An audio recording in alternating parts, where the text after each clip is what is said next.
Reis, capítulo de número 9, o Senhor aparece a Salomão pela segunda vez. A primeira vez que Deus apareceu a Salomão, ou melhor, que ele se comunicou com Salomão, foi lá no início, quando o templo ainda não existia. Quando, na verdade, Salomão estava assumindo o trono e ainda era muito inexperiente, não tinha nenhum tipo de intimidade com Deus. E ali na ocasião, quando ele fez o grande sacrifício em Gibeão, Deus apareceu a Salomão e Deus falou com Salomão. Foi quando Deus perguntou a Salomão o que ele queria e Salomão ele pediu sabedoria. Já nesse contexto aqui, o tempo já havia passado, em torno de 20 anos tinham sido acrescentados em cima. Então quer dizer, Salomão, que naquela ocasião devia ter em torno de 18, no máximo 20, agora ele tem mais 20 anos em cima, então ele está entre 38 e 40 anos. É quando Deus se manifesta a ele pela segunda vez, só que agora em Jerusalém. Verso 1 diz assim: Sucedeu, pois, que, acabando Salomão de edificar a casa do Senhor e a casa do rei, e todo o desejo de Salomão que lhe veio à vontade de fazer, o Senhor tornou a aparecer a Salomão como lhe tinha aparecido em Gibeão. E o Senhor lhe disse: Ouvi a tua oração e a tua súplica que, suplicando, fizeste perante mim. Santifiquei a casa que edificaste, a fim de pôr ali o meu nome para sempre. E os meus olhos e o meu coração estarão ali todos os dias.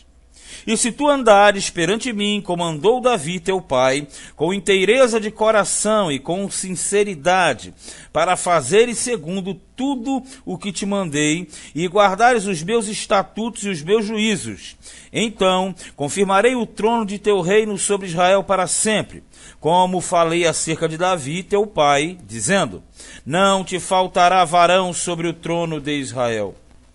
Porém, se vós e vossos filhos de qualquer maneira vos apartardes de mim, e não guardardes os meus mandamentos e os meus estatutos, que vos tenho proposto, mas fordes e servirdes a outros deuses, e vos curvardes perante eles, então destruirei Israel da terra que lhes dei. E a esta casa que santifiquei a meu nome, lançarei longe da minha presença, e Israel será por ditado e motejo entre todos os povos. Vejamos, Salomão, ele agora edificou o palácio, edificou o templo, as duas obras duraram 20 anos, e agora Salomão, que já não é mais aquele menino jovem, inexperiente, frágil, agora Salomão, um homem maduro, experiente, sábio, ele tem a visitação do Senhor pela segunda vez. E na segunda visitação, Deus ele entra em contato com Salomão e repassa-lhe, na verdade, grandes informações. Mas a principal era a seguinte: a fidelidade era necessária. Porque caso Salomão não seguisse os passos de Davi, todo o império de Israel cairia, ruiria, e os filhos, ou seja, as gerações posteriores, sofreriam com tal situação. E é o que exatamente vai acontecer. De forma que aqui ele diz no 7, que aquilo que era exemplo para o mundo se tornaria ditado e motejo. Motejo quer dizer zombaria, vai cair na boca do povo. Todos que passassem ririam, achariam ridícula aquela situação e jamais eles teriam a mesma posição que eles haviam alcançado até aquele presente momento. E nós sabemos que a primeira aparição de Deus a Salomão, que foi em Gibeão, no Monte Grande de Gibeão, ali naquela ocasião eles ainda adoravam nos montes, e Gibeão era o mais famoso. Mas agora Salomão, ele construiu o templo e ele praticamente zerou. Ele destituiu todos os sistemas paralelos. Mas com o passar do tempo, o próprio Salomão irá transformar Jerusalém em um foco de idolatria. Isso nós veremos no capítulo 11. Então aqui o Senhor alerta a Salomão quanto ao cuidado que ele deveria ter em questões da idolatria. né? E ele já fala do exílio aqui.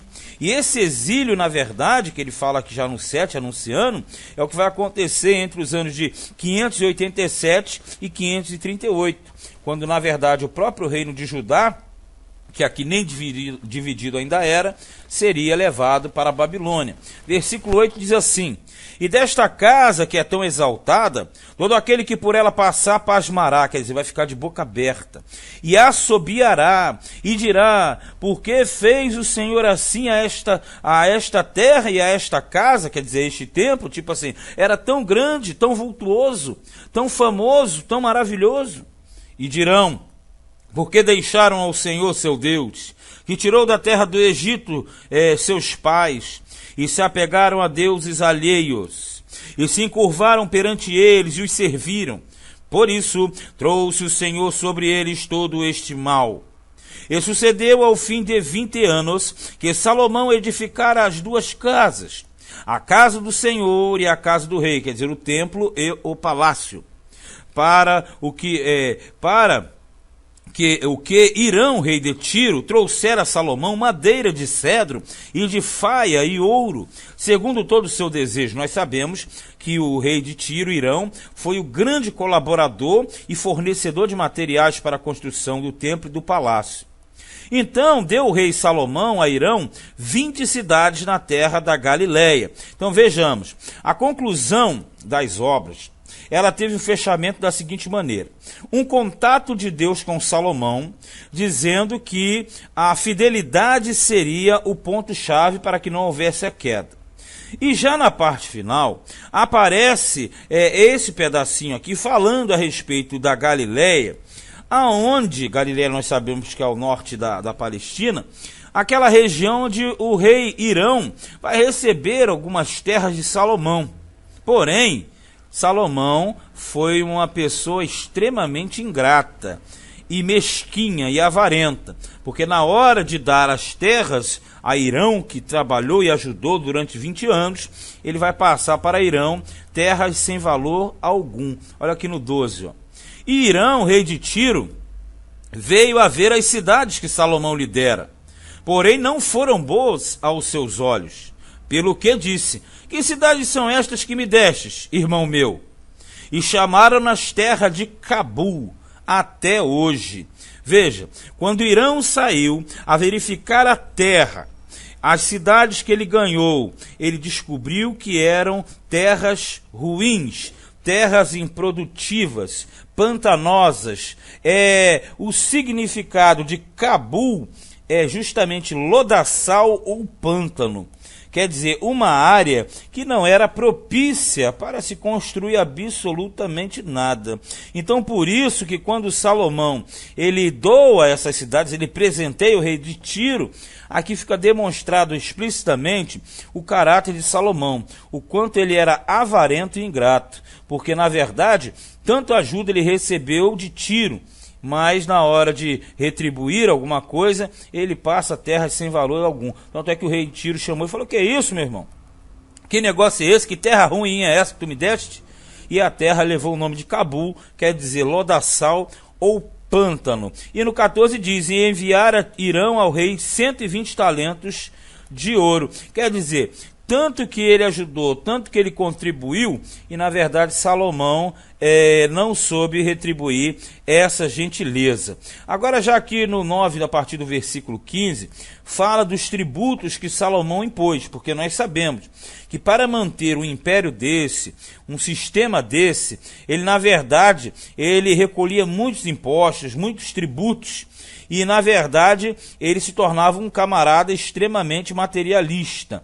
E isso fez com que Salomão, com o passar do tempo, ele se tornasse alguém longe dos caminhos e longe do coração de Deus. Diz aqui no 15: e esta é a causa do tributo que impôs o rei Salomão para edificar a casa do Senhor, que é o templo, e a sua casa e Milo, e o muro de Jerusalém, como também Razor, e a Megido, e a Gezer. Olha só, Razor, Megido e Gezer eram 3 cidades estratégicas. Essas 3 cidades eram para a defesa do reino, certo? ficava em localizações estratégicas, justamente nas rotas que ligavam ao Egito e à Mesopotâmia. Isso aqui é costumeiro, era corriqueiro na época. Você construir cidades, guarnições, no caso, torres de vigia, para proteger as fronteiras. Então, quando você fala dessas cidades, Razor, Megido e Gezé, eram justamente cidades que ficavam no caminho que ligava as rotas do Egito e da Mesopotâmia. Escavações antigas e arqueologia, eles têm achado muitas comprovações da existência dessas cidades aqui. 16. Porque Faraó, rei do Egito, subiu e tomou a Gezer e a queimou e matou os cananeus que moravam na cidade. E deu em dote a sua filha, mulher de Salomão. Assim edificou Salomão a Gezer e a Bet-Horon a Baixa, e Baalat e Tadmor no deserto daquela terra, e a todas as cidades das munições que Salomão tinha. Veja, quando fala cidade das munições, justamente, são cidades estratégicas como postos militares. E as cidades dos carros, as cidades dos cavaleiros, e o desejo de Salomão quis edificar em Jerusalém, e no Líbano, que é lá em cima também, e em toda a terra do seu domínio. Porque nós sabemos que Davi passou a Salomão toda aquela área, todos aqueles povos e nações dominados. Então, quando o rei do Egito tomou a cidade de Gezer, ele justamente deu como presente para a filha, que era aquela que casou com Salomão. E aqui também fala a respeito no 20, quanto a todo o povo que restou dos amorreus, heteus, ferezeus, heveus, jebuseus, e que não eram dos filhos de Israel, a seus filhos que restaram depois deles na terra, os quais os filhos de Israel não puderam destruir totalmente, lá aquela história na época de Josué, Salomão os reduziu a tributo servil até hoje. Tributo servil quer dizer serviço forçado, serviço escravo.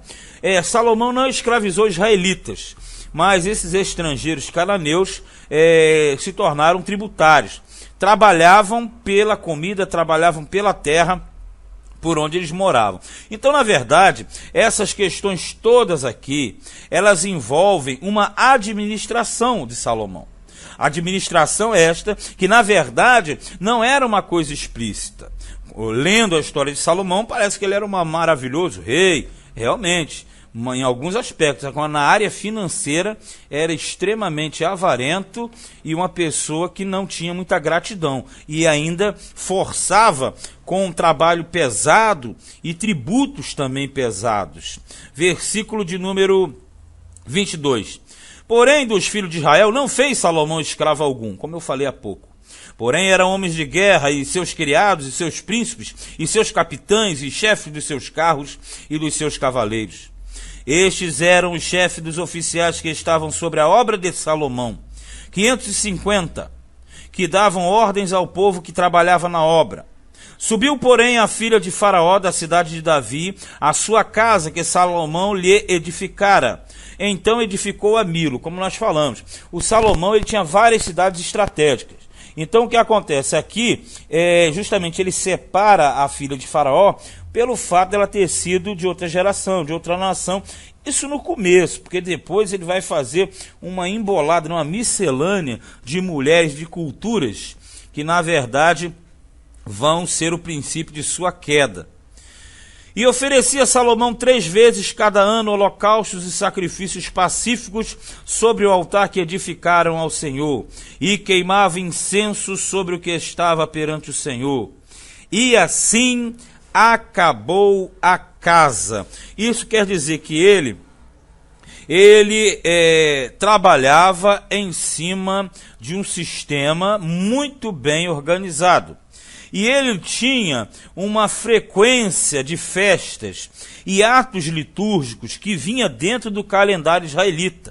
Por isso que fala 3 vezes cada ano, holocausto, porque 3 vezes se referem às 3 festas: Páscoa, Pentecostes e Tabernáculo, que eram as 3 festas principais no calendário israelita. Então ele era um cara extremamente dedicado àquela obra de Deus. Mas para que isso acontecesse, ele explorava em demasia o povo de Israel. Por isso que ele foi automaticamente acossado mais à frente, não ele, mas o filho, por causa desses impostos muito pesados. 26 diz: também o rei Salomão fez naus em Ezion-Geber. Naus são barcos, navios. É só nós lembrarmos das naus de Portugal, que vieram com Cabral, né? Que está junto a Elate, na praia do mar de Suf, na terra de Edom. Quando fala Suf, é aquela parte de baixo do mapa que atualmente é chamado de Golfo da Acaba. Golfo de Acaba, atualmente, antigamente era chamado de região de Suf. E ali é aquela região que era próxima ao reino de Edom, descendente de Esaú. E mandou Irão com aquelas naus os seus servos marinheiros que sabiam do mar, quer dizer, que conheciam da náutica, que conheciam a arte da navegação na época, com os servos de Salomão. E vieram a Ofir, e Ofir é uma região da África, onde tinha ouro da melhor qualidade, aquele ouro amarelo, gema de ovo. E tomaram de lá 420 talentos de ouro e o trouxeram ao rei Salomão. Bem, então na verdade aqui é um resumo, um pequeno resumo, de todo o reino de Salomão, de toda a pompa que tinha. Então, na verdade, esse ouro aqui, como outras questões que nós verificamos, era o que havia de melhor. O que havia de melhor, a melhor madeira, o melhor metal, as melhores pedras preciosas, o melhor ouro, tudo vinha a Salomão. Na história você tem a passagem de Salomão sendo qualificado como um rei riquíssimo, e realmente o foi. Na narrativa bíblica, como o homem mais sábio, e verdadeiramente também foi. Então, na verdade, o que acontece é o seguinte: politicamente, Salomão ele tem uma excelente administração. Agora, na aplicação direta, nós que trabalhamos com prefigurações, com profecias, o reino de Salomão, nós já falamos e você já sabe, ele prefigura o reino de Cristo na terra, no milênio, no sentido de glória, de poder, de sabedoria, etc. Mas você percebe que, na política, ele era um pouco injusto. Na administração política, ele explorava, coisa que não vai acontecer no milênio com Jesus. E até as mulheres aqui, e você verifica que ele vai possuir as alianças políticas, na prefiguração apontava para Cristo se relacionando com todas as nações, por mais incrível que pareça. Às vezes pode parecer estranho, mas é isso mesmo. As alianças políticas, os domínios políticos, exemplificam Cristo no milênio, se relacionando com todas as nações e automaticamente acolhendo-as, mas não com injustiças, como foi o ocorrido aqui com Salomão. Mas enfim, essa demonstração vai continuar no capítulo 10. No 10 nós vamos falar da rainha de Sabá, mas antes disso nós vamos fechar aqui o capítulo 9, e você já percebeu, a segunda vez que Deus apareceu a Salomão, ele cobrou dele fidelidade. E é justamente o que não vai acontecer daqui para frente. Este foi o primeiro livro dos Reis, capítulo de número 9.